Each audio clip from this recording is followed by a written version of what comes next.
esses termos, né, não, aba não é método, aba é ciência, mas o que isso quer dizer na prática? Então a gente conversar sobre isso também no último momento ali da nossa palestra, tá bom?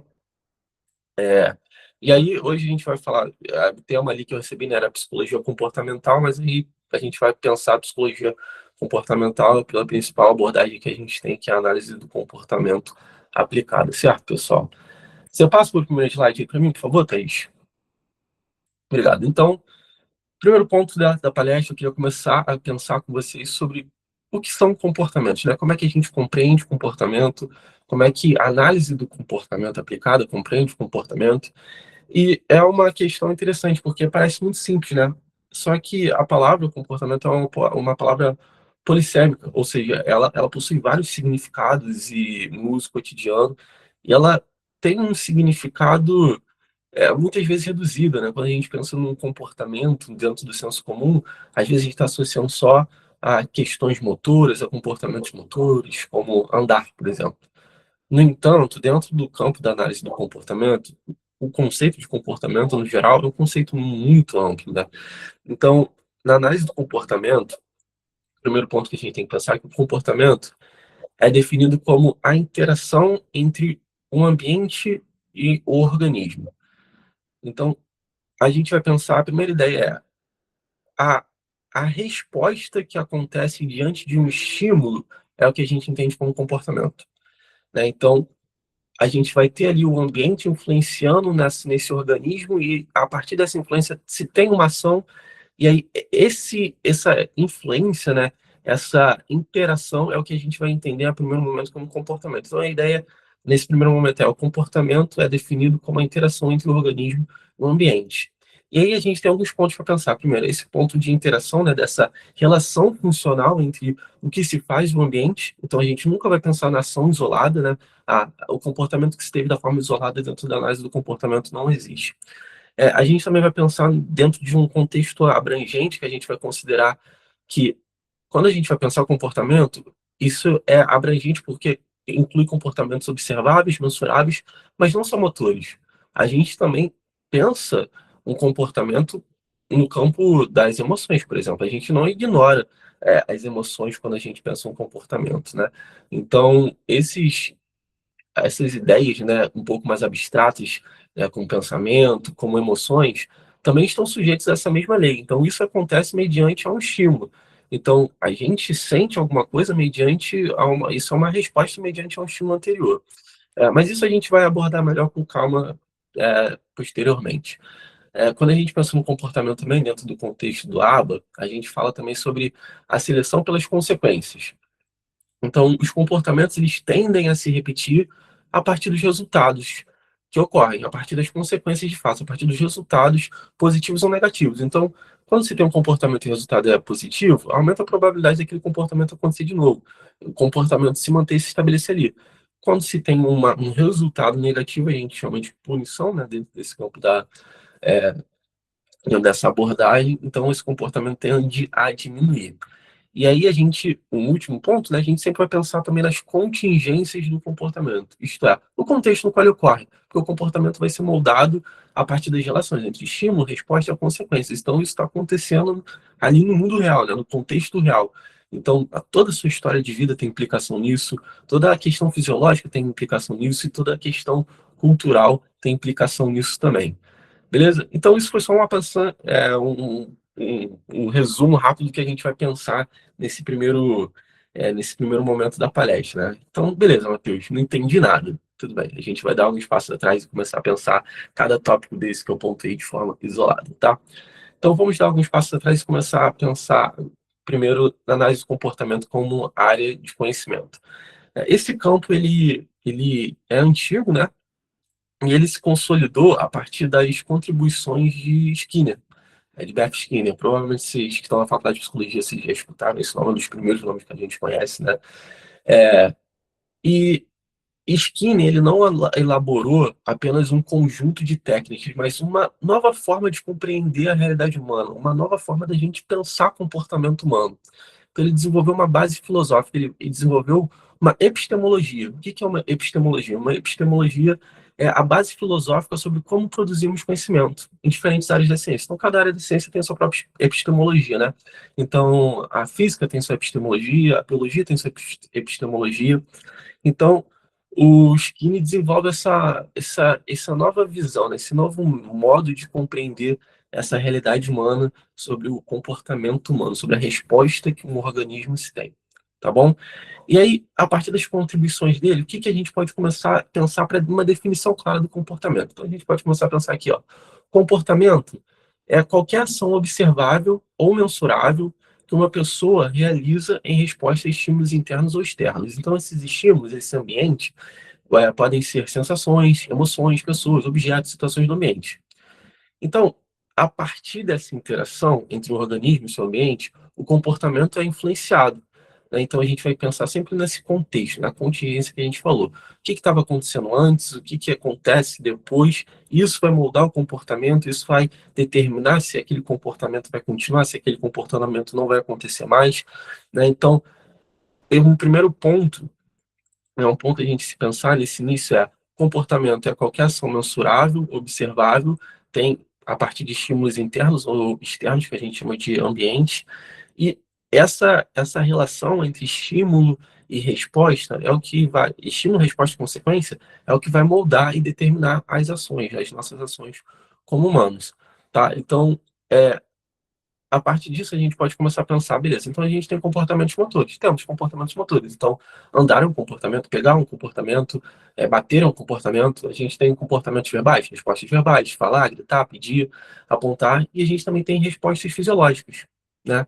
Como parte disso, né? Respostas fisiológicas, como, por exemplo, a gente contrai a pupila quando está muito claro e dilata quando tá escuro, né? Então, isso é um comportamento que foi desenvolvido a partir da nossa espécie também, a gente entende como comportamento dentro do campo da aba. Então, a partir desse conceito que a gente está estabelecendo sobre essa reflexão, um pensamento ele pode ser entendido de uma maneira bem provocativa, né? E a análise do comportamento ele usa uma proposição para a gente pensar um comportamento de um modo bem amplo, que é o comportamento seria então tudo aquilo que um homem morto não faz. Tá. Então, um homem morto fala? Não fala. Então, falar um comportamento. O homem morto, ele grita? Não grita. Então, gritar é um comportamento. O homem morto, ele. E agora é o ponto importante. O homem morto, ele consegue se apaixonar? Não. Então, olha só. Para análise do comportamento, a gente entende esse fenômeno do apaixonar-se também como comportamento, né? Um homem morto, ele sente medo?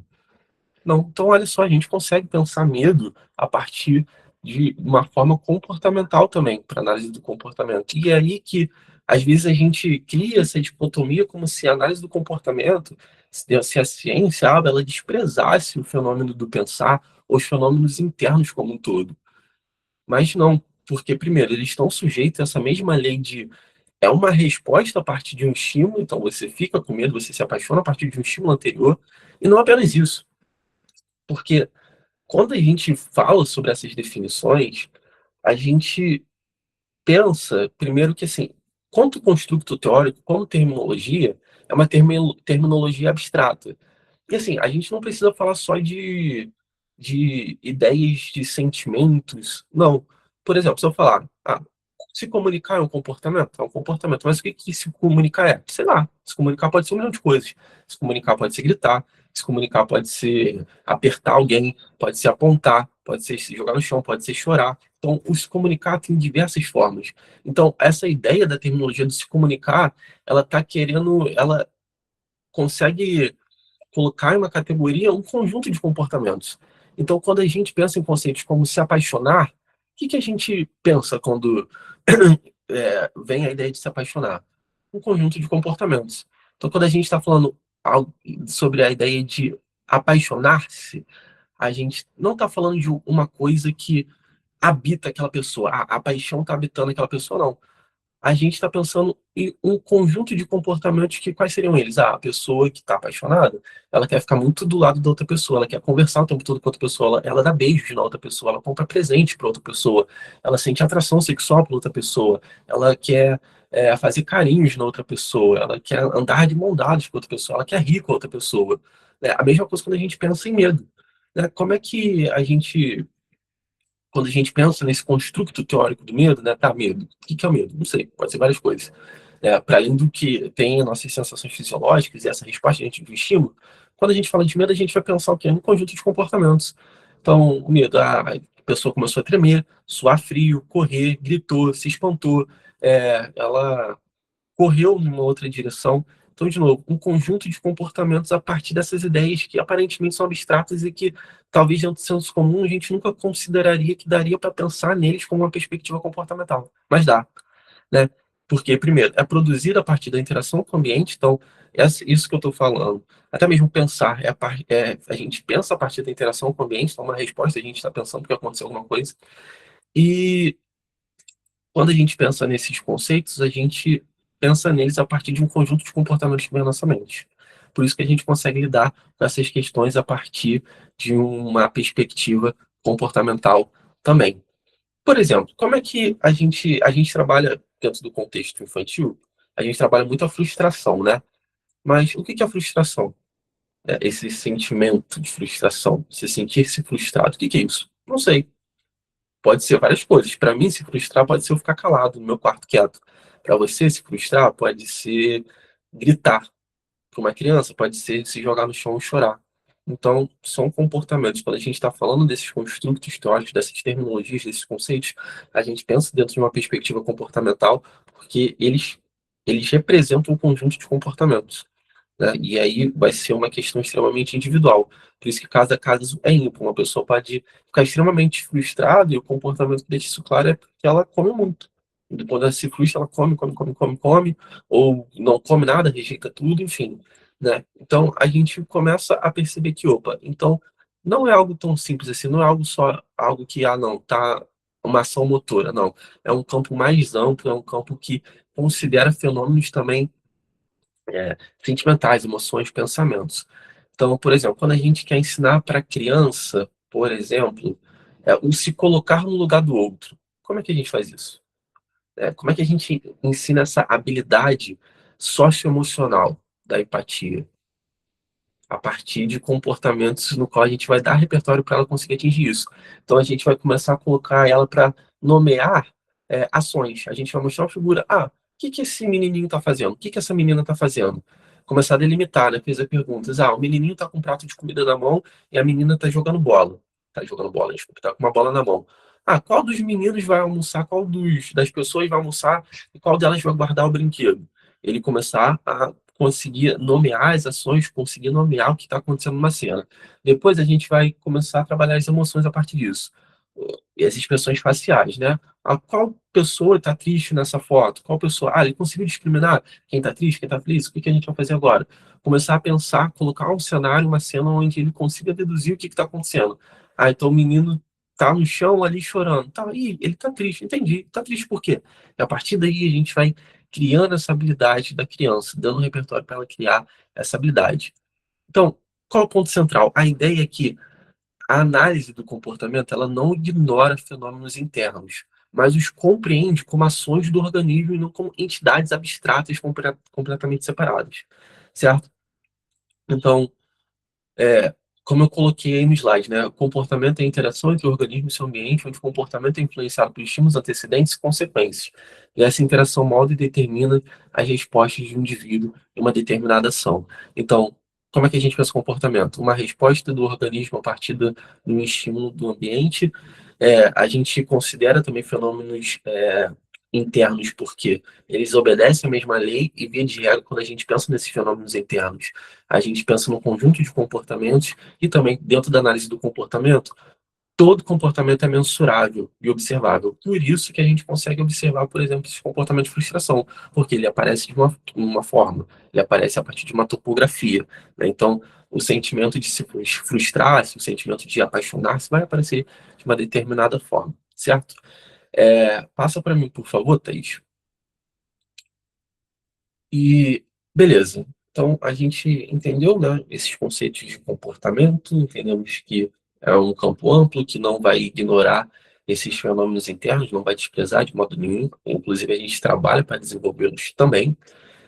E agora a gente tem uma teoria muito interessante que ajuda a gente a começar a compreender essa ideia do comportamento como algo que se mantém, né, como algo que é estabelecido, como algo que é aprendido e a gente usa no dia a dia, que é a teoria da seleção natural, desculpa, a teoria da seleção por consequências que Skinner desenvolveu. E Skinner desenvolveu essa teoria da seleção pelas consequências a partir da ideia de Darwin da seleção natural das espécies. O que Darwin na época propunha?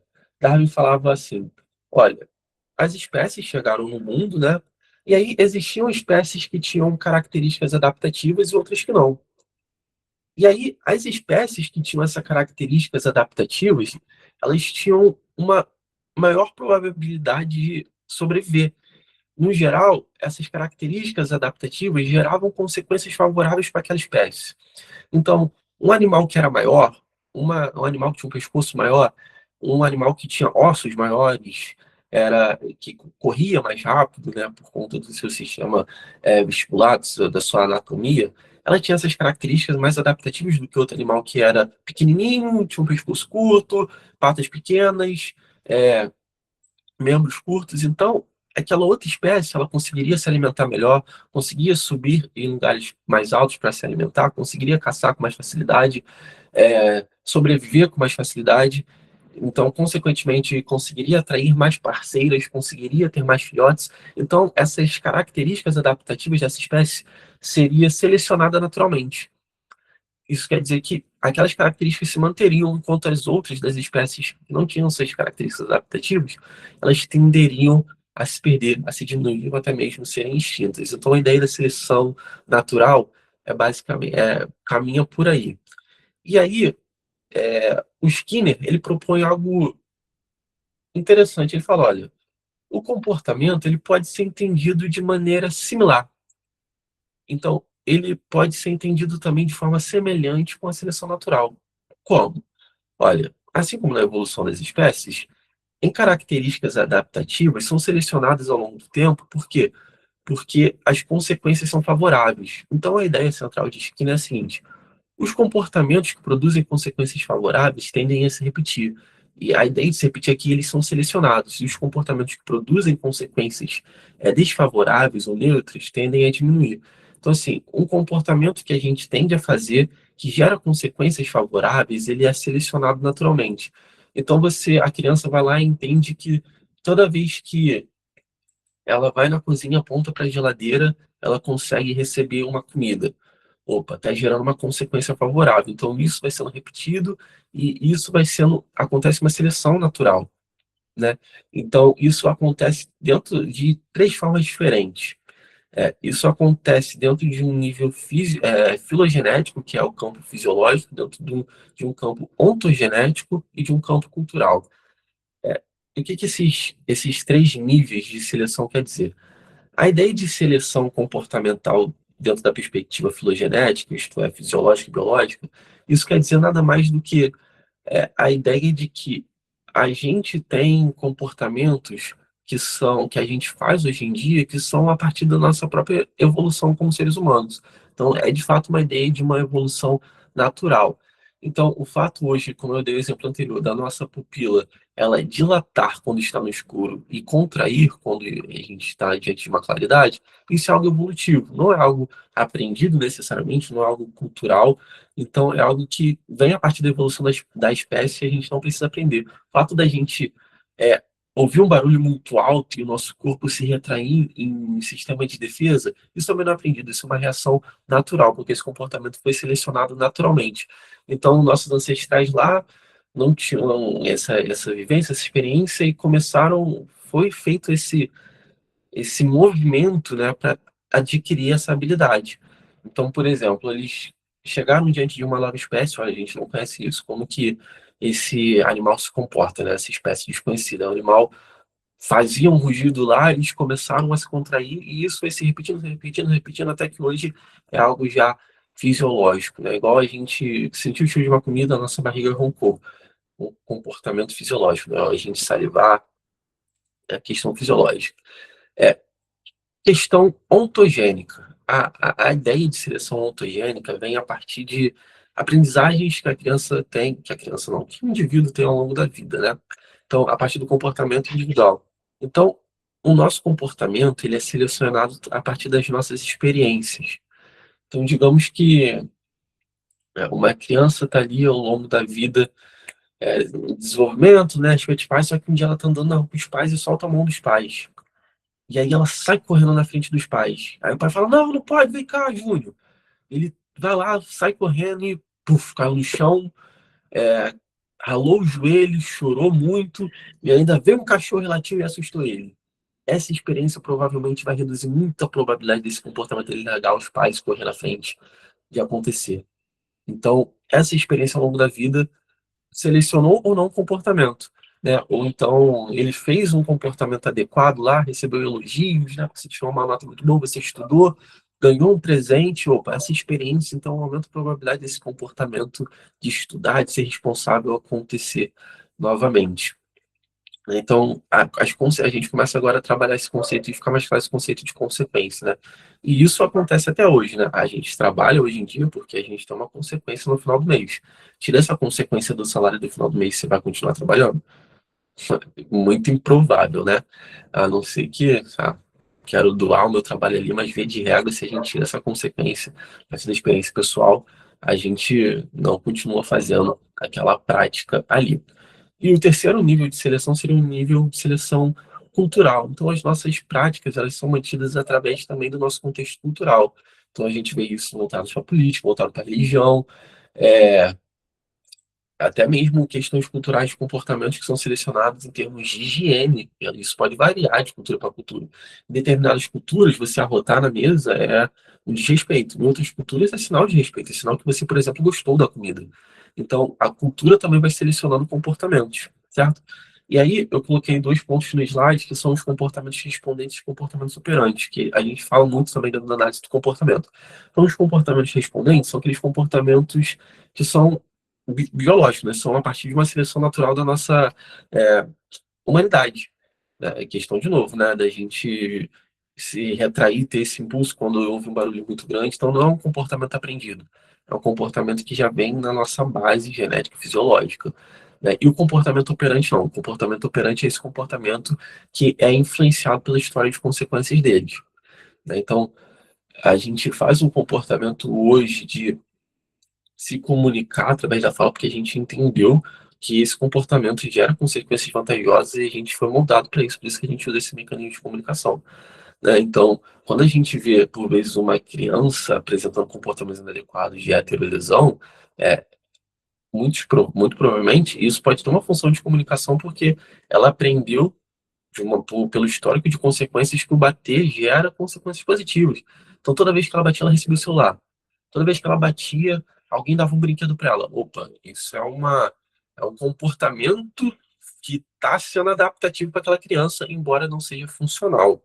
Então, comportamento operante é aquele comportamento aprendido, moldado e mantido pelas consequências. Então, pessoal, a gente falou um pouco sobre a ideia de comportamento, né, a ideia um pouco desse campo abrangente e amplo da análise do comportamento, né, dentro desse contexto aí um pouco mais profundo, um pouco mais conceitual. E é isso, a análise do comportamento aplicada, ela nos convida a fazer esse movimento de entender a complexidade que envolve o comportamento humano, né? E a partir do momento que a gente começa a ter essa nova visão para o comportamento humano, a gente consegue ser um profissional mais cuidadoso, um profissional mais ético e, sobretudo, um profissional mais humano, porque é, a- essa abordagem, a análise do comportamento, ela nos propõe olhar para o comportamento não como algo isolado dentro do indivíduo, mas algo, pelo contrário, que emerge, um fenômeno que emerge a partir da relação contínua entre pessoa e o ambiente que ela vive. Portanto, o comportamento é, antes de tudo, um fenômeno que precisa ser compreendido. Então, antes da gente pensar em corrigir, a gente precisa compreender um comportamento. Porque, por vezes, o comportamento, por vezes não, todo comportamento ele comunica algo. Um pedido, uma necessidade, uma forma de lidar com emoções ou situações difíceis. Então, o nosso papel como profissional, o nosso papel como cuidador, o nosso papel como como educadores, é investigar o porquê. O que que essa pessoa está tentando comunicar? Qual é o antecedente desse comportamento? Qual é a contingência desse comportamento? O que que acontece logo depois que esse comportamento ocorre? Sabe, como é que foi esse comportamento construído ao longo da vida dele? Qual foi a primeira vez que isso começou a aparecer? E aí, a partir desse processo de compreensão, da gente identificar, analisar, investigar, estudar o que antecede, o que mantém o contexto, a cultura, a história de vida, isso aí, a gente começa a planejar intervenções que ensinam formas mais adaptativas do indivíduo lidar, da criança lidar com aquele ambiente, com aquelas situações que geram isso. Lembra no começo, quando eu falei que nada do que a gente pensar aqui juntos, estratégias, intervenções, deve ser considerado como uma prescrição? Porque é isso. Quando a gente vai fazer um programa de intervenção para uma criança, para um adolescente, para um adulto, a gente tem que considerar tudo isso. A gente não olha só, muito pelo contrário, às vezes se tem essa dica, não, mas olha só para o comportamento e isola todo o resto. Muito pelo contrário, meu amigo, muito pelo contrário. A gente considera o, todo o contexto de forma muito cuidadosa para entender, porque a gente não consegue separar o indivíduo do meio que ele vive. Sabe? A gente ser quem a gente é hoje, fazer o que a gente faz hoje, é porque a gente nasceu onde a gente nasceu, na família que a gente veio. Cara, o Matheus de 2000, que nasceu em 2000, que vive hoje em 2026, seria um Matheus completamente diferente se ele tivesse nascido na Idade Média, sabe? O que determina se hoje a gente o que determina se hoje a gente vai comprar carne no mercado, ou se a gente caça, ou se a gente seria participaria de um culto religioso para um animal que a gente acharia que é uma entidade, igual acontecia milhares de anos atrás, é o tempo que a gente viveu, é o tempo que a gente nasceu. Né? Então, o comportamento, de fato, é um campo complexo, né? Dentro da análise do comportamento. Não tem como a gente reduzir só a questões, não, o comportamento é isso, ele está gritando. E é isso aí. Então a gente vai resolver esse grito. Não tem como a gente pensar nem em qualquer tipo de intervenção sem considerar todos esses pontos que eu trouxe aqui nesse momento, tá? Assim, de forma bem sucinta, tá, pessoal? A gente não vou esgotar tudo que tem para falar sobre isso em uma palestra de 1 hora e meia. Mas depois se aprofundem nisso, pesquisem sobre comportamento verbal, se aprofundem no comportamento operante também, que é algo muito interessante para a gente acabar cada vez mais se aprofundar, né, dentro desse ideia ali, desse comportamento, de como a gente pode compreender melhor o comportamento humano. Porque é isso, você escutou uma vez, cara, não entendi nada. Aí você vai lendo mais um pouco, vai vendo outro vídeo, vai estudando, tá, agora tá começando a fazer sentido, tá, então aquilo ali é por conta disso, então o comportamento ele se mantém por conta disso, então para a gente começar a alterar, a gente tem que pensar nisso, antes de tudo a gente tem que entender como é que ele começou, como é que ele se mantém, entendendo as consequências, porque se a gente não mexer no contexto, no comportamento, então, você pode pensar, se a criança tá batendo, a gente vai ensinar ela a pedir, show de bola.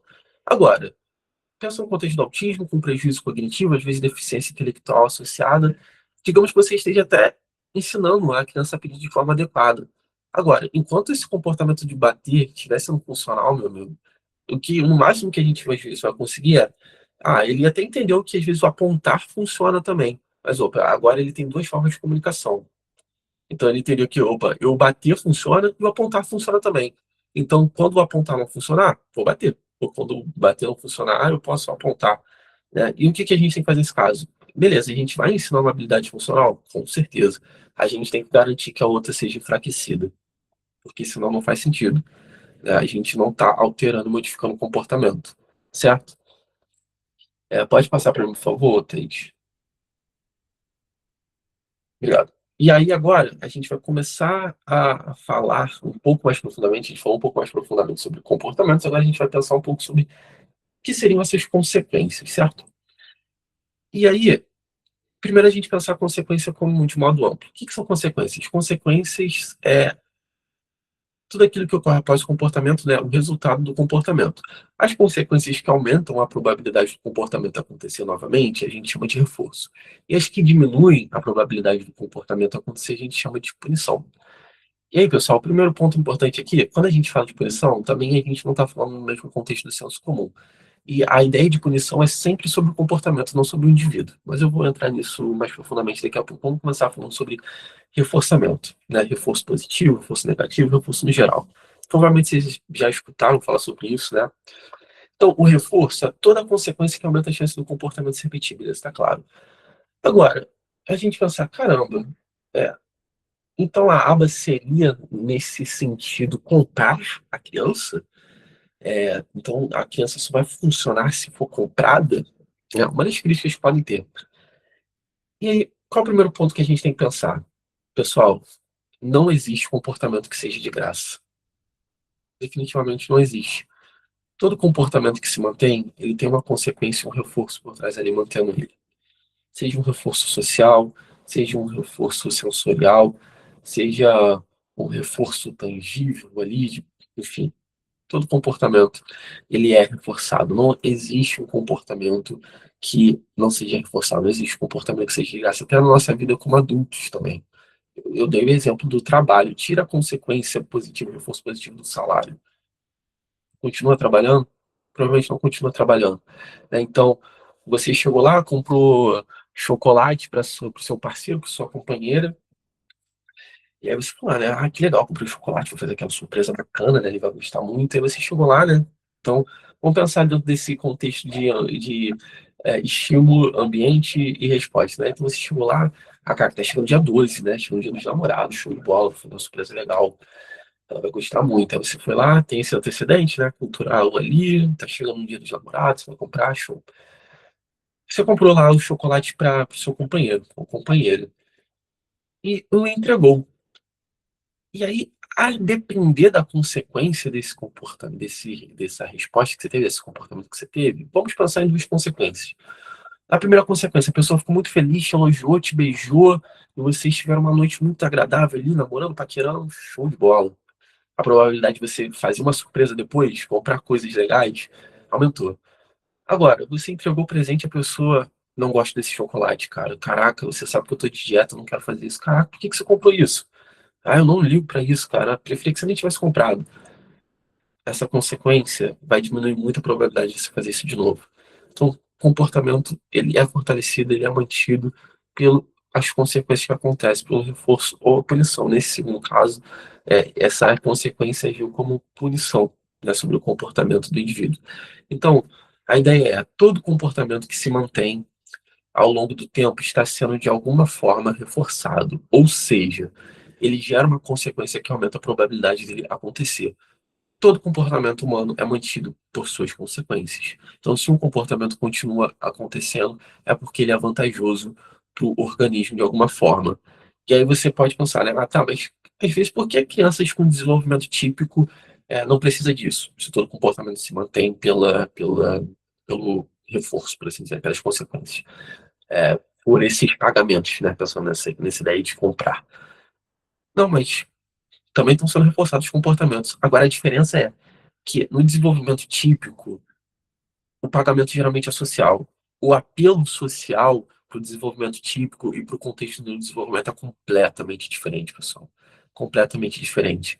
Então, uma criança de 4, 5 anos, ela já tem um desenvolvimento típico, ela já desenvolve uma consciência social de entender que, opa, se eu fizer isso, meus pais vão ficar felizes, eu vou ganhar isso aqui, é, eu não vou ficar de castigo. E essa ideia social de um elogio, um sorriso, uma atenção, não é uma coisa, isso mantém um comportamento, que é a ideia de comportamento mediado por regras, né? Isso é um outro papo, mas esse social conta muito dentro do desenvolvimento típico, né? Até a própria consciência de a mãe falou uma vez, brigou uma vez com ele porque ele não fez o dever de casa, tinha uma nota cara, que ele vai ter essa consciência. Uma ideia a ideia de uma criança de 4, 5 anos está mentindo, por exemplo, os pais. Não, não fiz isso não, não, isso foi de outro jeito. Porque ela está com esse desenvolvimento social, essa percepção, essa cognição social que dentro do autismo, isso tem um prejuízo muito grande, né? Então, o elogio, esse apelo social que reforça o comportamento de criança no desenvolvimento típico, dentro do contexto do autismo, não tem tanto apelo assim. Então, a ideia é que a moeda que a gente usa para o autismo, o pagamento que a gente usa para o autismo é outra. Então, a acessibilidade social do autismo é diferente. Então, pensa no seguinte, uma criança está lá na escola, uma criança autista, e aí essa criança tem alguns comportamentos interferentes, disruptivos ali. Ela grita, ela chora, ela bate na mesa, ela cospe no chão. E aí, beleza, né? A gente já entendeu que se o comportamento está acontecendo, ele tá gerando uma consequência positiva para a criança, senão não aconteceria. E aí a gente pensa, tá, o que que acontece de forma antecedente? Não, de forma antecedente, ele entra na sala, fica por 5 minutos, a gente começa a dar atividade para ele e ele começa a apresentar esses comportamentos inadequados. Beleza, entendi. E o que que acontece depois que ele apresenta esse comportamento? Ah, a gente tenta acalmá-lo, a gente dá o carrinho, a gente dá a moeba para ele sai de sala, ele recebe atenção. Ah, entendi, entendi. Tá bom então. Então, consequências para a criança muito legais, né? Ela bateu, recebeu o carrinho, pô, show de bola, se acalmou ali, não fez atividade de quebra ainda, saiu de sala, foi pro parquinho, tá legal. Agora me responde uma coisa, quando essa criança ela segue os comandos, se comporta de forma adequada e faz as atividades, o que que vocês fazem? Ah, a gente elogia e dá um tapinha nas costas. Parabéns, João.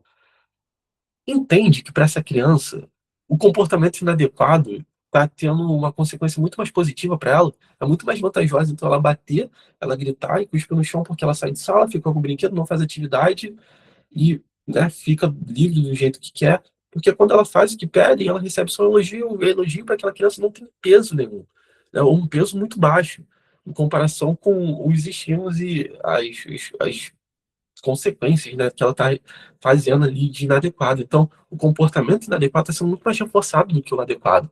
Então, cuidados que a gente tem que ter quando a gente está manejando esse comportamento. E sim, mas a gente não elogia. Claro que a gente elogia. O que que a gente tem que fazer? Uma equivalência de estímulos, um emparelhamento. Então, a gente começar a associar é, o elogio com reforçadores que sejam realmente prazerosos para aquela criança. Então, a gente tem que fazer uma investigação de motivação. Uma esqueci o nome, a gente tem um nome específico de uma. É tipo uma planilha, assim, planilhazinha não, um questionário que a gente entrega para os pais, por exemplo, para colocar tudo que a criança gosta. O que é extremamente motivador para a criança. Por exemplo, que uma coisa que a gente pode pensar, você pode pedir para a criança sentar várias vezes. Ah, não quer sentar. Se você entregar o celular e falar, senta que eu te entrego o celular, a probabilidade dela sentar é muito maior, porque ela vai querer muito aquele celular. Então, a ideia é basicamente o mesmo. A gente não vai usar o aparelho eletrônico, mas a gente tem que achar algo que seja motivador, que aumente a probabilidade daquela criança querer fazer aquela atividade, querer fazer aquela demanda que a gente está solicitando. E aí, ela fez a demanda que a gente está solicitando, a gente tem que reforçar aquele comportamento. Então, ele gosta muito de Lego. Beleza, a gente vai entregar o Lego para aquela criança junto com o elogio, para a gente fazer esse emparelhamento. Então, a ideia é que um fique associado ao outro e, com o tempo, o elogio passe a ter o valor que por si só não teria, né? Por conta desse emparelhamento que a gente faz. Vou dar um exemplo para a gente tentar exemplificar isso. Vou dar um exemplo para tentar exemplificar, é bom, né? Eu vou dar um exemplo para tentar deixar é, um pouco mais claro. É, imagina que você está andando um dia na rua e você sentiu um cheiro de um frango. Um frango ensopado. E o que que é esse cheiro de frango ensopado? É nada, é um estímulo neutro, né? Agora, esse frango. Ah, é porque eu parei aqui para olhar a pergunta. Esse cheiro desse frango ensopado, ele não tem significado nenhum, né? O frango ensopado, né? Mas pode te deixar com fome ali. Porém, esse cheiro, ele te remeteu muito à sua infância. Ele te remeteu à casa da sua avó. Te remeteu a momentos felizes. Aquele cheiro, aquele simples cheiro te deixou felizão. Como é que pode? Porque aquele cheiro ficou emparelhado com aquela lembrança, com aquele ambiente da casa da sua avó. E aí, aquele cheiro por si só já passou a ser reforçador, porque te trouxe uma lembrança muito boa, sabe? Então, a ideia é basicamente similar, né? O elogio não tem tanto apelo, né? Só que a partir do momento que a gente começa a condicioná-lo a coisas que são valiosas para a criança, isso passa a ter mais valor, até mesmo a nossa presença, né? Então, a gente colocar ali uma cosquinha, obviamente, se a criança gostar, né? Você não vai fazer cosquinha se for agressivo para a criança. Mas quando a gente entrega um brinquedo, quando a gente está ali nesse movimento motivador, a gente tende a passar a ter esse papel motivador também para a criança. Bem, mas vamos lá. Então, dito tudo isso, vamos para o slide agora. Reforço. Então, toda consequência que aumenta a probabilidade do comportamento acontecer. Reforço positivo e negativo. Não tem diferença quanto ao resultado. Vai aumentar a probabilidade do comportamento acontecer. Mesmo negativo, mesmo negativo. O que que a gente vai fazer que a gente vai pensar a diferença é, o positivo, a gente está reforçando a partir do acréscimo de algo no ambiente. Então a criança respondeu a demanda que eu estou fazendo, eu dei a massinha. O, o, a, Quando a massinha entra nesse ambiente, a gente chama de reforço positivo, né? Porque foi acrescentado algo ali naquele contexto que fez o comportamento ser reforçado, aumentar a probabilidade. Ou então um elogio, uma atenção, é, uma recompensa específica. Quando a gente pensa em reforço negativo, é quando a gente reforça um comportamento retirando algo aversivo dele. Então, por exemplo, você entrou no seu carro e aí começou a ter um barulho muito chato no carro, tipo uma buzina ali, um apito, pi, pi, pi, pi, pi. E aquilo tá te incomodando, tá te deixando irritado. Aí você foi lá, olhou assim, colocou o cinto, o barulho parou. E aí, o comportamento de você ter colocado o cinto foi reforçado. Por quê? Porque aquilo que era agressivo e estava te incomodando foi retirado. Então a probabilidade de você colocar o cinto da próxima vez aumenta. Uma outra ideia era você ensinar a criança um treino de comunicação funcional, ensinar a criança a pedir uma pausa. Então, se antes a criança conseguiria essa pausa batendo na atividade, rasgando a folha, você não. Ó, você entrega essa fichinha aqui para tia, que a tia entende que você está cansado e a gente para a atividade. Então, aquele comportamento vai ser reforçado, porque naquele momento que a gente entregou a fichinha, você retirou a atividade por um momento, né, tirou um estímulo ali que não estava prazeroso para a criança, então a probabilidade dela te pedir ajuda novamente, uma pausa novamente, aumenta, porque você tirou um estímulo naquele momento, a retirada de algo do ambiente. Um outro exemplo, tá andando, tem alguma coisa te incomodando ali, você tirou seu sapato, opa, tinha uma pedrinha ali, você retirou, colocou o sapato de novo, opa, muito melhor. Então a dor foi retirada ali do contexto, né? Então, da próxima vez que você tiver um incômodo, a probabilidade de você verificar o seu tênis de novo aumenta. Então, a ideia é basicamente isso. Reforço positivo aumenta a probabilidade de comportamento acontecer porque é acrescentado algo no ambiente. Reforço negativo aumenta a probabilidade do comportamento acontecer de novo pela retirada de algo aversivo. Punição, pessoal. Punição é algo importante quanto a gente compreender bem o que quer dizer punição dentro do contexto da análise do comportamento. Porque, assim, a gente tem ideias muito claras do que é a punição dentro do senso comum, né? E aí, quando a gente pensa dentro do campo da aba, a gente não imagina punição desse sentido. O primeiro ponto é que a punição é sempre para o comportamento e não para o indivíduo. A gente não vai punir o indivíduo, o comportamento que será punido. Então, aquele exemplo que eu dei. Você chegou todo feliz lá para dar o chocolate para o seu companheiro, e aí ele reagiu super mal, não deu a atenção que você esperava outro. Então, aquela consequência agiu como punição para o seu comportamento, a ponto de diminuir a frequência que você faria aquilo de novo, né? Então, a ideia, a primeira é essa. E aí, a punição a gente entende como aquela consequência que diminui a probabilidade do comportamento acontecer. Então, a punição positiva, quando isso vem a partir de algo acrescentado no ambiente. Então, aquele exemplo que eu dei lá no começo, a criança soltou a mão dos pais, correu, caiu no chão e se ralou. Foi acrescentada dor. A partir desse momento, a probabilidade dela fazer esse mesmo movimento de novo diminui, porque da outra vez a consequência não foi favorável para ela. Punição negativa, quando diminui, a probabilidade do comportamento ocorrer novamente diminui a partir da retirada de algo positivo, né? Da retirada de algo que a criança gosta. Ela perdeu o direito de utilizar o celular, né? Os pais retiraram o celular. Aquilo porque ela cuspiu. Então aquilo vai agir como um punidor para o comportamento de cuspir.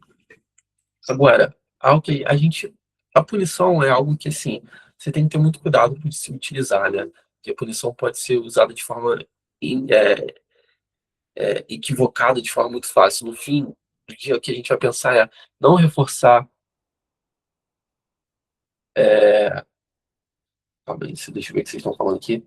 Mas, enfim, a gente vai pensar sempre em não reforçar o comportamento inadequado e reforçar comportamentos adequados. Mas o primeiro ponto é que o a punição, ela pode ser socialmente muito bem aceita e ainda assim ser uma punição. Olha que interessante. Por exemplo, digamos que nós somos amigos, né? Sou amigo de vocês. E aí vocês me contaram que vocês tiraram 10 numa prova, né? Falei, Matheus, cara, estudei muito. E olha, estudei pra valer mesmo e tirei 10, cara. Tô muito feliz. Olha aqui minha prova, olha minha nota. Falei, caraca, meu amigo, que maneiro. Pô, fiquei muito feliz com você, cara. Bati aí, show de bola, parabéns. E aí, o que que eu faço? Eu tenho a brilhante ideia de, caraca, tô muito feliz por ele. Tô muito feliz por vocês. Vocês tiraram 10, show de bola. Tiraram 10 na prova ali sobre análise do comportamento. Pô, maneiro demais. Aí, o que que eu faço?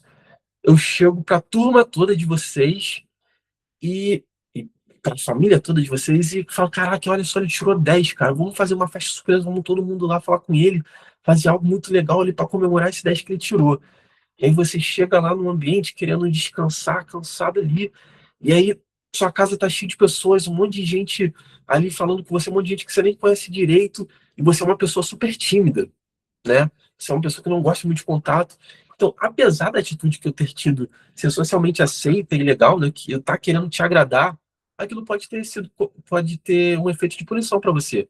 Porque da próxima vez que você tirar um 10, você não vai querer me contar com medo que eu faça isso de novo.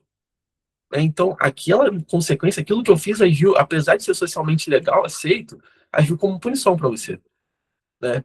Um outro exemplo, um cara saiu de noite, né, foi pra balada. Ele foi pra balada lá, e lá ele bebeu, ele conversou com os amigos, se divertiu, e paquerou, beijou na boca, enfim. E aí você, pô, opa, então, sim, consequências positivas, né? Então a probabilidade de ele fazer isso de novo aumenta, porque ele se divertiu lá no momento. Só que esse cara, ele é um cara extremamente religioso. E aí, no dia seguinte, ele ficou extremamente angustiado, porque, caraca, eu errei, eu pequei, eu perdi minha salvação, acabou pra mim.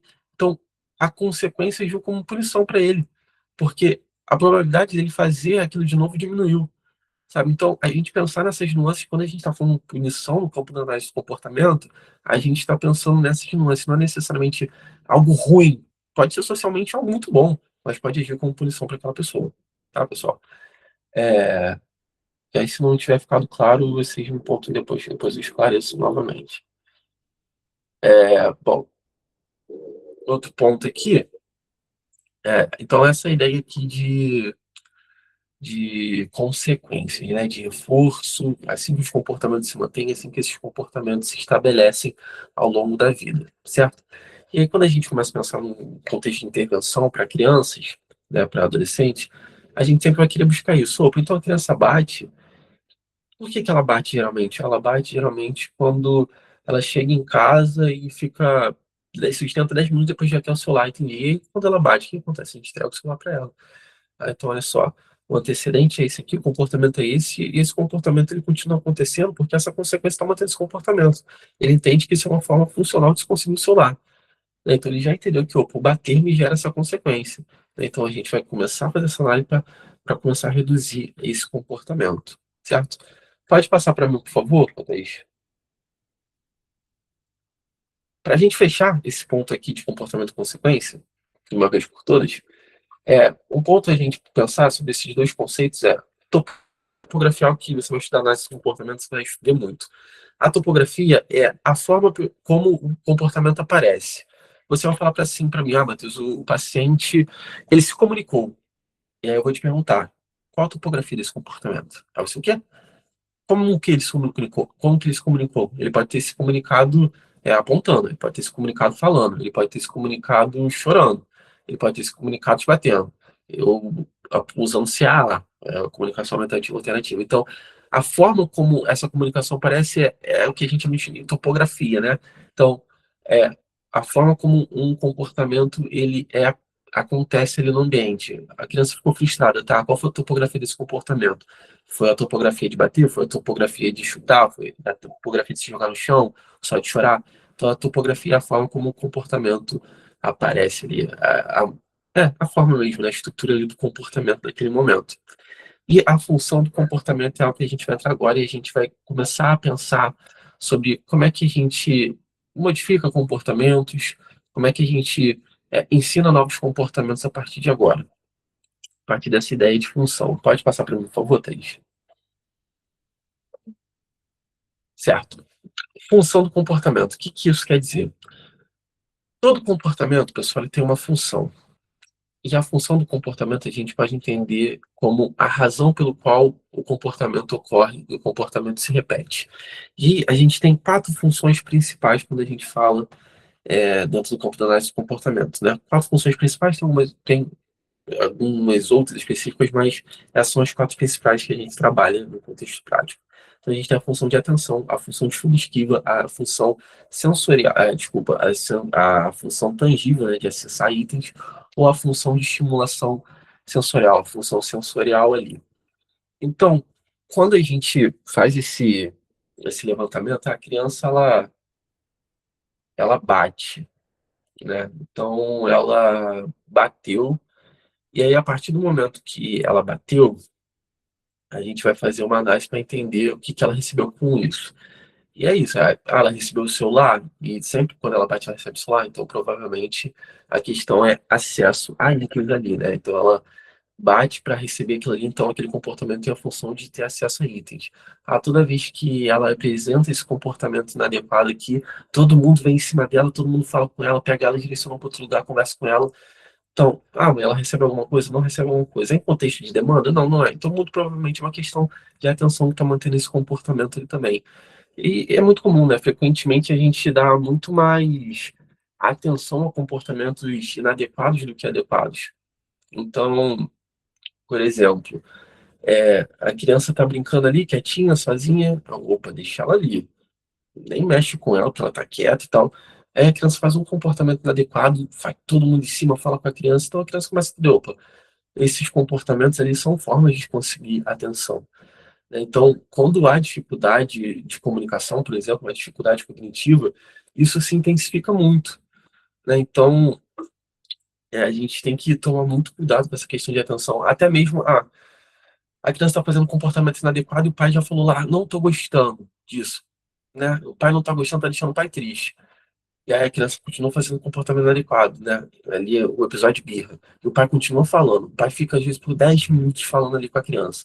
Chega um ponto que o pai tá ali falando 10 vezes, várias vezes com a criança, só tá agindo como atenção para ela. E chega um ponto que a criança tá irritada, que quanto mais irritada a criança tiver, menos capacidade cognitiva naquele momento ela vai ter. Assim como a gente, quanto mais irritada a gente tá, menos controle sobre o que a gente faz a gente tem, né? Então a gente fala coisa que não deveria, se arrepende depois, enfim. E aí chega um ponto que assim, o pai tá ali falando com a criança, falando, no fim das contas, aquele ato de atenção, de falar excessivamente, não tá ajudando o comportamento a parar, não tá ajudando a criança a se regular, e só tá dando atenção. Então, um momento de birra, que se o pai tivesse ignorado, passaria 1 minuto, a criança levantaria, se distrairia com outra coisa, enquanto o pai tá ali falando, o comportamento vai se mantendo e vai se mantendo. Então, até mesmo quando a gente for manejar comportamentos inadequados ali, a gente adequar o nosso nível de atenção, né? Então, por exemplo, a criança está batendo e o que que vai acontecer nesse momento? Ela, toda vez que ela bate, ela ganha atenção. Então, a gente vai adequar o nível de atenção. Aí, o que que vai acontecer? Ela, para de ganhar atenção, ela vai variar a topografia do comportamento. Então, ela bateu, ela tentou dar soco, né? Não conseguiu, ela pode tentar jogar alguma coisa no chão. Não conseguiu, ela pode tentar jogar as coisas em você, pode tentar cuspir. Então, a gente adequar o nível de atenção, mas está pelo menos perto da criança o suficiente para que a criança não varie essa topografia e, no fim das contas, a gente acabe reforçando com atenção um comportamento muito pior. Então, digamos que a criança está ali com birra, chorando, você não está reforçando o comportamento, tá ignorando assim, está olhando para cima, né?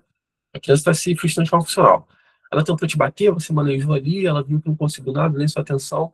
Só que aí, essa criança, você está longe dela, né? Se distante, não vou dar nem atenção, vou ficar do outro lado da sala aqui fingindo que não é comigo. Só que, no entanto, aquela criança correu e bateu a cabeça na parede. Tipo, sim, pá. E aí você teve que correr, fulano, não.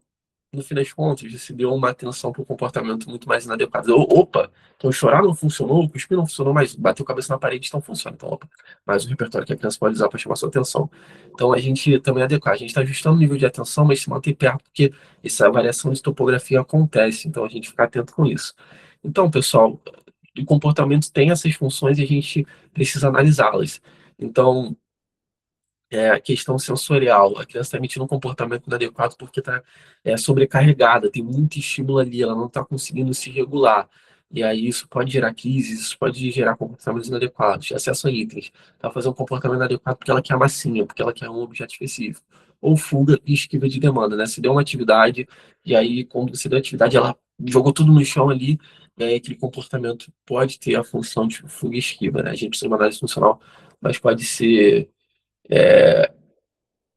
Algo nesse sentido, né? Pode ser que tenha essa função. E aí, como é que a gente acha a função de um comportamento? Pode passar para mim, por favor, Thaís? A gente vai entender e achar, beleza, mas como é que eu então sei a função do comportamento? Pelo método que a gente chama de análise funcional do comportamento, que é basicamente a gente colocar o comportamento que acontece numa planilhazinha de antecedente, comportamento e consequência, para a gente entender, tá, o que está gerando aquele comportamento, qual é o comportamento em si e o que está mantendo aquele comportamento, qual a consequência que está acontecendo para a gente conseguir ajustar. Opa, então a criança fica toda hora na sala e quando dá 30 minutos ela começa a apresentar comportamento inadequado. Quando ela apresenta comportamento inadequado, ela sai de sala. Então, beleza. Então a gente já entendeu isso, tem que ser repetido. Então a gente vai começar a pensar a intervenção a partir daí. Então, beleza. Será que 30 minutos é o tempo total que ela consegue sustentar ali? Então, provavelmente pode ser uma questão de sensorial, que ela precisa desse movimento para se regular, fica sentada muito tempo, fica agitada, e aí faz o comportamento inadequado para conseguir sair. Então, a partir do momento que essa hipótese se confirmou, a gente vai fazer um treino de comunicação funcional. Então, mostrar para ela que, opa, se ela se sustenta 30 minutos, um problema não é ela sair de sala, de forma alguma. Ela precisa desse tempo de se regular, beleza, ela pode se regular. Agora, o problema é como que ela sai de sala. Porque a gente não quer que ela saia de sala batendo. A gente não quer que ela saia de sala cuspindo. Agora, se ela apontar para você e se comunicar de forma funcional que quer sair de sala, a gente faz esse processo de reforçar esse comportamento adequado. Então, para a gente achar a função de comportamento, a gente vai colocar dentro dessa análise funcional, certo? Pode passar para mim, por favor? E eu acabei saindo aqui do. Estava me guiando também aqui. Bem, aí, pessoal, nesse ponto, eu queria também começar a tratar com vocês sobre. A gente entendeu que a partir desse contexto de análise funcional, a gente consegue entender e modificar alguns comportamentos, né? Então, a criança está apresentando um comportamento inadequado, está apresentando um comportamento não funcional, a gente vai fazer esse processo de análise para começar a modificar esse comportamento. Então, a gente vai começar a parar de funcionalizar esse comportamento. Então, esse comportamento tinha uma função de atenção, de fato, a gente vai parar de fornecer a função e a gente vai começar a fazer um processo de reforço diferencial da função em último momento, da função de comportamento funcional, verificar os antecedentes, fazer uma intervenção com base em antecedentes, para a gente colocar aquele comportamento em um processo de extinção, né? Então, a ideia de como a gente modifica o comportamento vem a partir um pouco disso.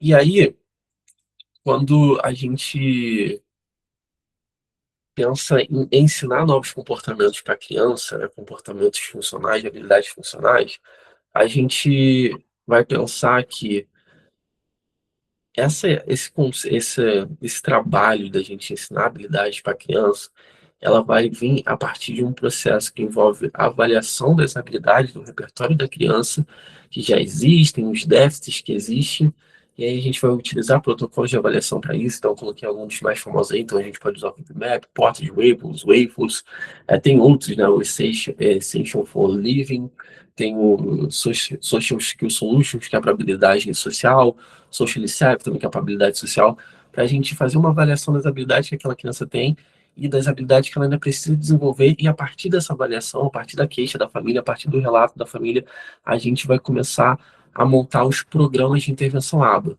Então, com base nessa avaliação, são definidos os objetivos dos programas de ensino individualizados, e eles podem ser desde habilidades básicas até habilidades funcionais de autonomia, né? Então, a gente pode trabalhar o contato visual, o mando, a imitação, a espera, e sempre com foco em melhorar a qualidade de vida do indivíduo, de dar mais repertório para aquela criança. Então, esses são dos protocolos de avaliação que a gente usa. Então, você fez a avaliação lá na criança, então ela não tem habilidade de esperar, tá? O que a gente faz para ensinar essa nova habilidade? A gente vai criar um modelo ali de programa para ser aplicado com ela, né? Para a gente fazer a aplicação, fazer o registro, reforçar esse comportamento, e a partir disso a gente conseguir trabalhar e ensinar essa habilidade funcional para aquela criança, ou essa habilidade básica para aquela criança, tá, pessoal? Então, para vocês que já trabalham nesse campo, né, e já usam um protocolo de avaliação, esses são outros protocolos que vocês, caso não conheçam, possam conhecer. O ViBrap a gente usa com crianças um pouco mais novas ali, o Portage a gente é de 0 a 6 anos, o Labels também por volta dessa faixa. O Waffles a gente consegue trabalhar habilidades básicas até a vida adultos, né? Então o Waffles é um protocolo bem robusto, é um protocolo bem grande, então vai desde habilidade de autogestão, comunicação, uso de banheiro, habilidades sociais, até assim, habilidades vocacionais, habilidades de habilidades comunitárias, como andar na rua, comprar noções de segurança. Então, é um protocolo bem interessante, bem abrangente também, certo? E bom, pessoal, basicamente é assim que a gente vai fazer. E agora, nessa parte final, né, eu queria transicionar para o último movimento aqui dessa nossa palestra aqui, caminhando para o final.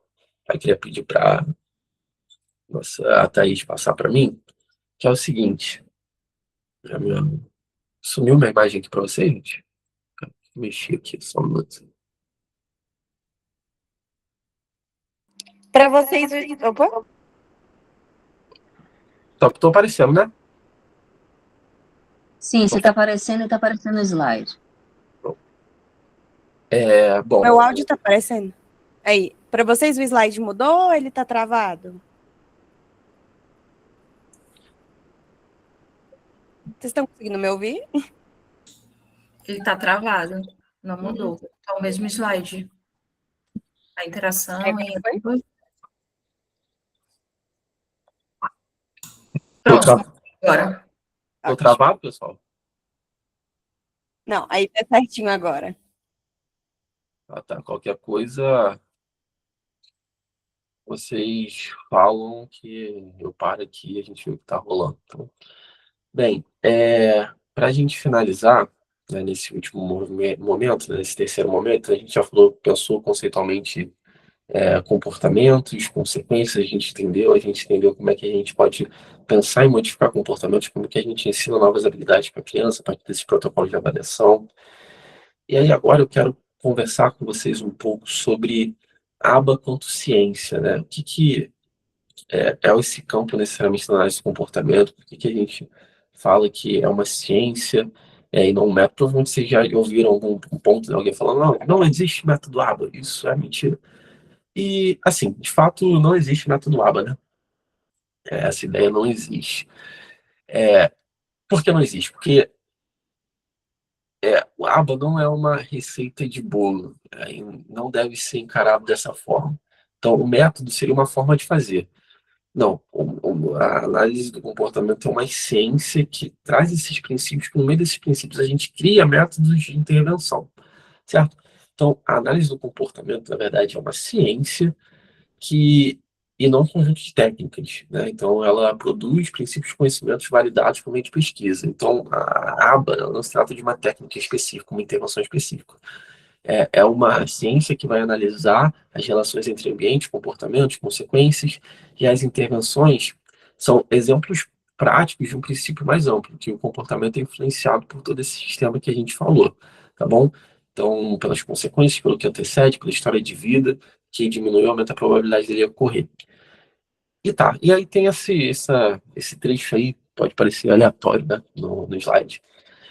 E aí, em 1968, foi criado um periódico na área da análise do comportamento, foi publicado no Journal of Applied Behavior Analysis, o JABA, que até hoje serve como uma referência fundamental para quem trabalha nessa área de análise do comportamento aplicado. Porque nesse trabalho, nesse artigo, os autores definiram que a gente hoje compreende como as 7 dimensões da análise do comportamento. Então, esses critérios, eles devem estar presentes em estudos de campo, na nossa prática clínica, para garantir a validade e relevância dessas dimensões. Né? Elas não possuem hierarquia, essas dimensões, né? Mas elas funcionam como parâmetros para orientar a nossa produção, a nossa prática ali como quanto campo da ciência. Pode passar para mim, por favor, Thaís?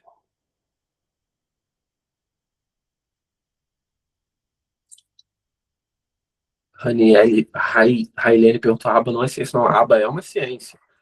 O que eu falei é que a aba não é um método, né? Eu falei, a aba não é um método, a aba é uma ciência que produz conhecimento científico sobre esse padrão de influência entre o estímulo e o comportamento. Então, a aba é uma ciência, sim.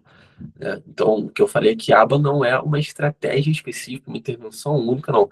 A aba é um conjunto de referencial teórico, científico, produção científica, que a partir desses conhecimentos a gente monta intervenções, que se criam também abordagens, né? Então, a gente tem essas abordagens aí da análise de comportamentos, mas Denver, que também vem da análise do comportamento. Então, sim, a aba é uma ciência, né? A aba é ciência, a aba é ciência, a aba é ciência. Se não ficou claro, a aba é muito ciência, tá? Então, o que eu falei que aba não é um método, né? Que a gente usa essa terminologia de método aba, não, isso não existe, não é um método, não é uma receita de bolo. É uma ciência de produção de conhecimento sobre o comportamento humano, tá bom? Uma área de conhecimento extremamente ampla e científica, tá bom? E aí, ela é científica justamente por conta dessas 7 dimensões aí, que eu vou tratar agora com vocês, certo? Bom, a análise do comportamento, a primeira dimensão, a dimensão que a gente vai trabalhar aqui, ela é uma intervenção, ela tem uma dimensão, perdão, que é a dimensão aplicada. E o que que isso quer dizer? Quando a gente pensa na dimensão aplicada dentro do contexto dentro da análise do comportamento, a gente quer dizer que a intervenção, ela precisa se dirigir especificamente à resolução de um problema humano. Então, a gente precisa que a intervenção melhore a qualidade de vida do indivíduo, tá bom? Então, a gente precisa trabalhar para um comportamento socialmente relevante. Então, o nosso objetivo fundamental é ensinar, melhorar a qualidade de vida do indivíduo, da criança, do adolescente, do adulto, e ensinar um comportamento que seja socialmente relevante. Então, isso quer dizer que a intervenção vai melhorar necessariamente a qualidade de vida do indivíduo. Ele tem que endereçar um comportamento que seja relevante, né? Algo que cause prejuízo na vida do indivíduo. Então, o que a gente tem que pensar? Aquilo que eu estou propondo está mudando a vida do indivíduo para melhor? Está melhorando a qualidade de vida dele? Por exemplo, né, vamos pensar um exemplo aqui em conjunto. A criança, ela tem uma estereotipia, né? Ela tem estereotipia e aí a cada 10 minutos, 15 minutos, ela se balança assim um pouco e fica olhando para as mãos assim, né? Então ela faz essa estereotipia assim. E aí, o pai chega pra gente com a queixa: olha, eu não gosto disso, cara, isso me incomoda muito e, pô, queria mudar esse comportamento. E aí, o que que a gente vai pensar nesse momento? Tá, qual o prejuízo que isso causa pra criança? Ah, não, mas.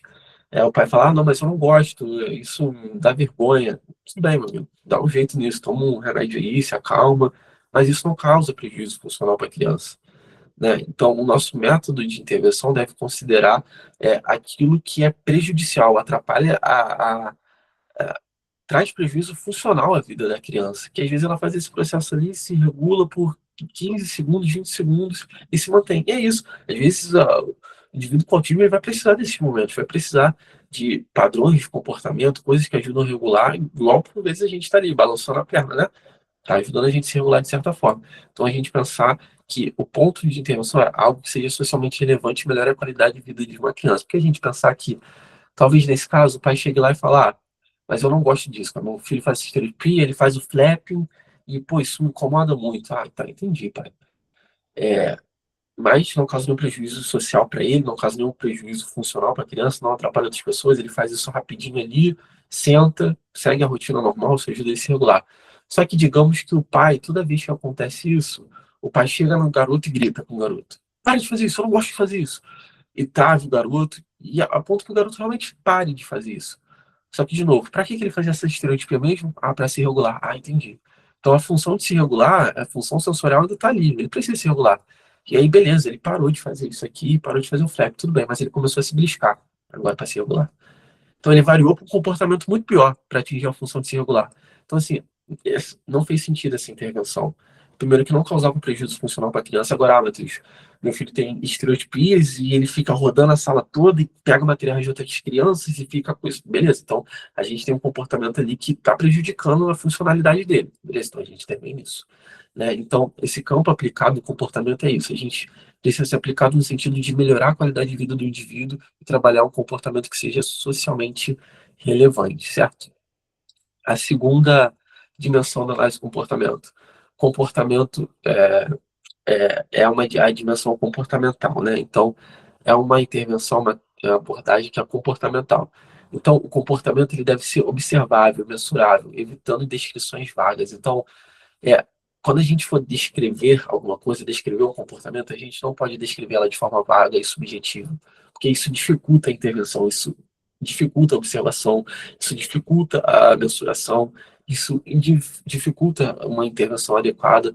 Então, a gente não pode falar de um comportamento de modo abstrato, né? A gente não pode falar assim, ah, não, a gente vai trabalhar no comportamento de comunicação da criança.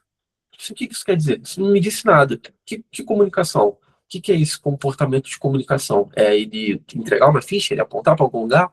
É ele falar? É ele balbuciar alguma coisa? Sabe? A gente precisa descrever claramente o que é isso. Que pode ser mil coisas diferentes. Ah, o paciente deve se comportar de forma adequada durante 2 minutos. O que é se comportar de forma adequada? Está muito vago para mim. Ele ficar sentado, ele ficar no chão, ele ficar parado em pé, ele esperar de forma adequada numa fila, no contexto onde está tranquilo, no contexto que ele está com demanda, no contexto que ele não está com demanda. Então a gente precisa ser específico, né? A gente precisa trabalhar de forma comportamental, descrever claramente. Então, diante da ausência de um operador motivacional, sei lá, o celular, ele tem que discriminar o que ele quer por meio de um operante verbal ali do mando, né? Sei lá, do pedido, de fato. Né? Então, que é a água, e aí ele tem que discriminar o que é a água, e ele tem que solicitar, por favor, o que é a água. Então, assim, eu disse o contexto, né? Eu disse a ação que ele tem que fazer, que é o mando, ou então ele tem que sinalizar pelo apontar, e aí toda vez que ele fizer isso, a gente vai reforçar de determinada maneira, né? Com o recurso que ele quer, ou tá com aquele operador motivacional da água, né? Do recurso que ele quer. Então, assim, comecei a transcrever, descrever comportamentalmente aquele comportamento, né? Então, o professor fala, eu quero que a criança tenha mais autonomia. O que isso quer dizer? Mais autonomia em quê? Eu entendo autonomia de um jeito, você pode entender de outro completamente diferente. Então a gente precisa descrever claramente o que é esse comportamento que a gente vai intervir. Bom, a terceira dimensão é a dimensão analítica, né? É preciso demonstrar que a intervenção é responsável pela mudança. Então, o que isso quer dizer? A criança tem um comportamento inadequado ali, e aí você, opa, então vou fazer um procedimento. Ela está se jogando no chão, e aí, pela análise que eu fiz por atenção, então vou fazer um processo de reforço diferencial, vou começar a aplicar essa intervenção. E aí, aquela criança que se jogava no chão 10 vezes por dia, diminuiu o comportamento. E aí você, opa, a intervenção deu certo. Só que a mãe chega para você e fala, olha, sabe o que aconteceu, meu amigo? É porque eu cheguei para ela e conversei muito sério com ela. Falei, olha, você tem que parar de se jogar no chão. Eu não tô gostando. E foi isso que fez o comportamento diminuir. E aí a professora chega para você e fala, não, na verdade foi porque ela se jogou no chão um dia e veio uma criança que ela estava bloqueando o caminho e deu um empurrão nela, e a partir desse dia ela nunca não diminuiu, né, se jogar no chão. E pode ser, não sei, né? Como é que a gente consegue comprovar que foi a sua intervenção que fez a diferença? Então, esse ponto, essa dimensão é justamente isso, a gente conseguir demonstrar que a nossa intervenção é responsável pela diminuição. Como a gente faz isso? Através da mensuração, através do registro, para ter certeza. Né? Então, beleza, apliquei a intervenção, diminuiu o comportamento, então vou retirar a intervenção para ver se o comportamento volta. Opa, o comportamento voltou a aumentar a quantidade, então vou colocar a intervenção de novo. Voltou a reduzir, opa, eu registrei isso, consegui mensurar, então realmente a minha intervenção é responsável por esse processo de diminuição do comportamento. Quarta dimensão, a dimensão tecnológica. Os procedimentos eles devem ser claros e detalhados, eles não podem ser algo também abstrato ou ambíguo, né? A dimensão tecnológica quer dizer a seguinte, você montou o programa ABA, eu vou trabalhar tal habilidade com a criança, a habilidade de esperar. Então, assim, a gente tem que deixar o procedimento desse programa extremamente claro e replicável. A gente tem que montar um programa de uma determinada forma que qualquer pessoa consiga ler ali e aplicar de forma como tem que ser aplicado. Então, a gente tem que colocar o que fazer, como fazer, quando fazer, e o que fazer caso a criança não realizar aquela atividade, o que fazer caso ela faça aquela atividade, certo? A dimensão conceitual, ela diz muito respeito a nosso papel como profissional de estar constantemente atualizado e respaldado com base teórica naquilo que a gente faz. Então, por exemplo, você aplicou um comportamento ali para desfuncionalizar o comportamento, verificou a função do comportamento, tirou aquela função para a criança, que a criança estava gritando para conseguir o celular. E aí você parou de dar o celular para ela. E aí, nesse início, aquela criança que gritava até aqui, até aqui, ela passou a gritar até aqui. Aí você, meu Deus, cara, que intervenção tá errada. Caraca, não é possível, vou ter que tirar essa intervenção. Porém, quando a gente está alinhado com os princípios da análise do comportamento, alinhado nas teorias, a gente entende que isso é um resultado esperado, né? Quando a gente. Opa, deu no slide aí. Quando a gente faz um comportamento que funcionava e a gente vai modificá-lo, e aquele comportamento para de funcionar, é muito comum que tenha essa explosão da extinção. Se essa criança gritava até aqui e parou de funcionar, vai começar a gritar até aqui, até parar de ela perceber que não está funcionando e reduzir aquela intensidade. Então, esse campo conceitual diz muito a respeito sobre o nosso papel de se manter sempre estudando e de prontidão ali nas ideias, né, nas intervenções alinhadas no campo teórico, para a gente não correr esse risco de interpretar coisas erroneamente, né, sem estar fundamentada ali na teoria. A sexta dimensão é uma teoria é, eficaz, é uma abordagem eficaz, pessoal. A análise do comportamento funciona. Então, a intervenção precisa gerar mudanças, precisa gerar é, comportamentos relevantes. Tem que acontecer uma espécie de melhora na vida da criança. Ah, Matheus, não está funcionando. E assim, a análise de comportamento não é algo rígido, tá? A gente consegue adaptar, a gente consegue direcionar, fazer ajustes no programa, fazer acertos, verificar nível de ajuda, frequência de comportamentos e tal, e aí a gente consegue fazer esses ajustes. Mas não está acontecendo evolução, não estou conseguindo atingir o objetivo. O que que a gente faz? Cara, a gente tem algumas variáveis para a gente investigar. Pode ser erros no registro, pode ser falhas na aplicação do procedimento, pode ser um programa que não faz sentido, né? Tá mal descrito ali. Ausência de pré-requisitos, então você está tentando ensinar alfabetização para a criança, as vogais, mas a criança nem firma atenção nem senta. Então, opa, não tem requisitos necessários para a gente trabalhar essa habilidade ainda. Então, a inadequação do programa, interferências no ambiente, então a gente está trabalhando alguma coisa com a criança, e aí a família e a escola está fazendo completamente o oposto do que a gente está propondo, né? Então, não nos ajuda. Então, a gente constrói uma coisa que a família e a escola, sabe, desconstrói em 2 pontos, né, 2 segundos. Pode ser tudo isso. A gente tem que investigar. Qual a hipótese que está fora de cogitação? Que a criança não aprende. A criança aprende. O indivíduo aprende. Pode ser que talvez ele nem aprenda a habilidade que você esteja pensando, mas ele aprende. Ele vai aprender. Talvez a alfabetização, a depender da idade, a depender do nível de prejuízo, não seja possível. E aí você está tentando ensinar e não ocorreu. Mas a gente consegue melhorar a qualidade de vida desse indivíduo. E por último, pessoal, para a gente finalizar, é a generalidade, né? A gente precisa generalizar os comportamentos. O comportamento não é para a criança fazer só na clínica. A gente está trabalhando bom dia. Cara, eu não estou trabalhando bom dia porque eu quero ficar feliz com a criança dando um bom dia para mim. Eu quero que se generalize nos ambientes que ela está. Porque não adianta nada ela ter um comportamento ótimo, funcional e adaptativo na clínica e na escola e na casa do seu ambiente natural não está acontecendo. Então, se a nossa intervenção não está gerando a generalização de comportamentos adequados, também a gente tem que ajustar para esse campo que a gente quer que seja habilidades funcionais de vida para a criança, não só na clínica. Tá bom, pessoal?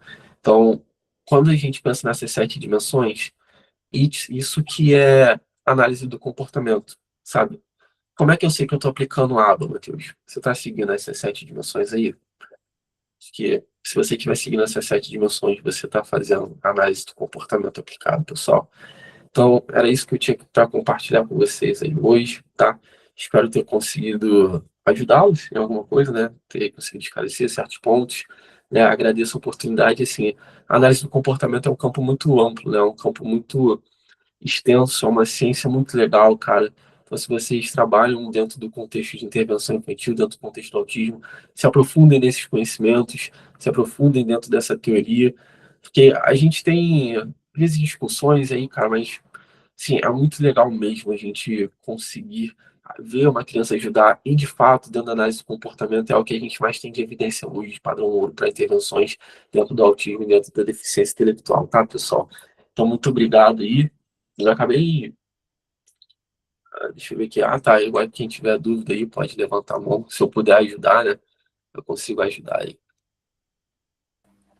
Palestra maravilhosa, Matheus. É a segunda vez que eu acompanho uma palestra sua, mas assim, todas as vezes eu acho maravilhosos. Você tem uma didática assim, incrível, um slide pontual, mas explicação, assim, ótima. Aí, como a gente já havia combinado anteriormente, quem tiver dúvida pode levantar a mãozinha, que a gente vai pedir para vocês abrirem um microfone. A Norma, inclusive, já levantou. Norma, pode abrir o microfone? Sim, boa noite, Matheus, boa noite a todos. Agradecer mais uma vez a participação, né, nesse congresso, agradecer também a Stand Up, que tem apresentado profissionais e as ideias incríveis, então parabéns, a gente acaba sendo presenteado, e acaba sendo um serviço social também, né? Bom, Matheus, eu fiquei com muitas inquietações. A primeira é que você usa um termo da engenharia, né, topografia, e como é que